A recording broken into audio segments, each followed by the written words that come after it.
various government agencies. Let me begin by conveying warm greetings from the Attorney General and also his apology at the start of this very important conference.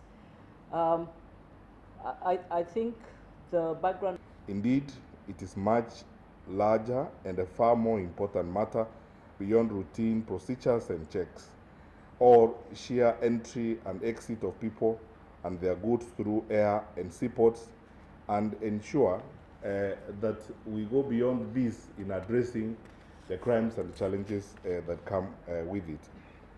I make haste to add that the growing use of our ports, the security of our ports, the enforcement of high safety and quality standards by port officials, the efficiency, cost effectiveness, and the evident success of our procedures in supporting business should be our priority. In addition, other than that, we also need to look at ensuring that we are able to effectively check any crime that is committed through the use of our ports and services related thereto. As you are all aware, Kenya is a gateway for trade in the East and Central African region, with its ports of entry handling massive amounts of imports and exports. Indeed, a significant percentage of export and import commodities originate and or are destined to countries within the region when they come through our ports.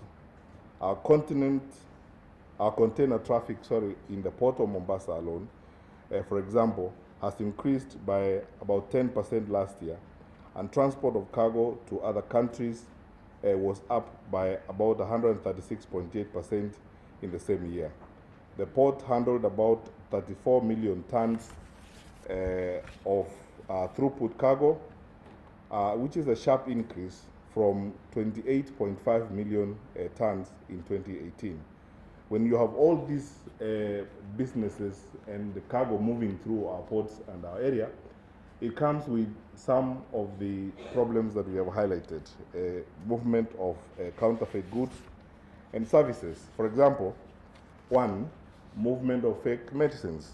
We've had so many cases, I can't enumerate all of them, of movement of fake medicines across this region. Secondly, wildlife and forestry products moving illegally alongside this. Thirdly, human trafficking, which has been a challenge in some cases because, truth be told, an ambassador came to see me about a week ago from one of our partner countries, specifically to raise this issue with me, to tell me that we now need to pay attention as a country to the level of possible activities of human trafficking that will be going on through our borders. And as we go along, I could go on and on in enumerating the challenges that come with this. Now, as my colleagues, the previous speakers have said, the problem is that if you do not know your customers and you do not know those who are trading around, it is very difficult to trace some of these activities. Needless to say that there is also the challenge of movement of illegal arms across our ports. In this country, we have had serious issues recently with a number of illegal arms in illegal hands. For the first time, 2 months ago, we banned about 8,000 illegal firearms in illegal hands, and you cannot believe it, over 300,000 illegal ammunitions, of course, in illegal hands. What is surprising, and that is what I will shock you with, we are about to prepare to ban another pile of thousands of guns, because it's only 2 months ago that we banned 8,000 and about 300,000 bullets. We have been piling because we have been actively moving around collecting and mopping up illegal firearms. We have been another 2 months, we'll be banning probably another 5,000 to 6,000, as it were.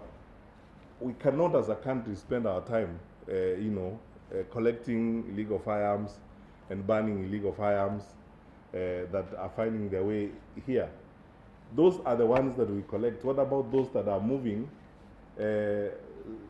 stealthily into some of the conflict areas around our region? It tells you that we have very serious problems that we need to deal with when it comes to checking the movement of goods and services through our ports as it were. I am already in consultation with my colleague, the Minister for Transport, and I would like us, in not a distant future, to begin a new process, Brigadier Lonena, of reviewing and re-registering, working with the agencies of the Ministry of Transport.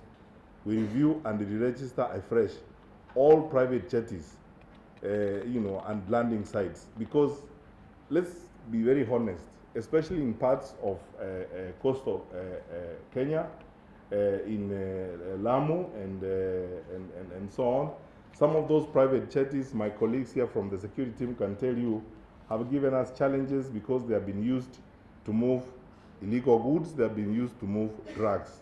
So those over 627 private jetties and landing sites, it's important that they be reviewed afresh, all of them, be registered by the Kenya Maritime Authority, and we have them inspected so that we understand who is actually operating a jetty and how they can confirm to us that they are doing the right thing with whatever jetties they have and private landing sites that they do as we go forward.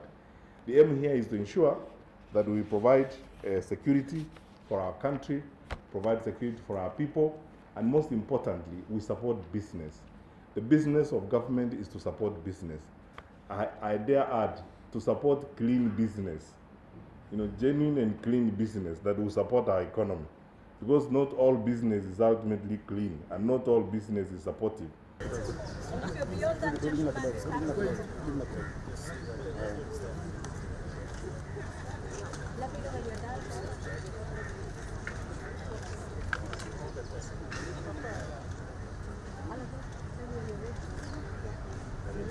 One more picture.